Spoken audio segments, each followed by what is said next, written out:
স্থানীয় সময়ে বুধবার মালয়েশিয়ার স্বরাষ্ট্র মন্ত্রণালয় প্রবাসী কর্মীদের জন্য বড় ধরনের নীতিগত পরিবর্তনের ঘোষণা দিয়েছে। নতুন নীতিমালা অনুযায়ী উচ্চ দক্ষতা সম্পন্ন প্রবাসীদের এমপ্লয়মেন্ট পাসের মেয়াদ ৫ থেকে ১০ বছর পর্যন্ত সুনির্দিষ্ট করা হয়েছে।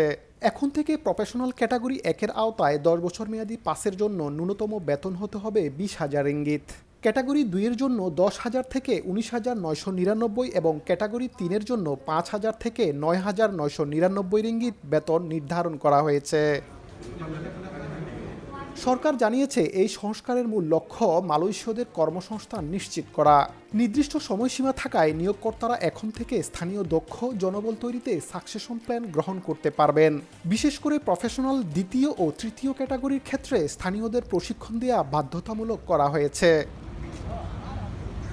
তবে এই ঘোষণা কার্যকর হওয়ার পর থেকেই সব ক্যাটাগরির পাসধারীরা সপরিবারে বসবাসের সুযোগ পাবেন। ১ জুন পূর্ণাঙ্গ বাস্তবায়নের আগে শিল্প মালিকদের সঙ্গে আলোচনার মাধ্যমে এই প্রক্রিয়াটি স্বচ্ছ করার পরিকল্পনা নিয়েছে সরকার।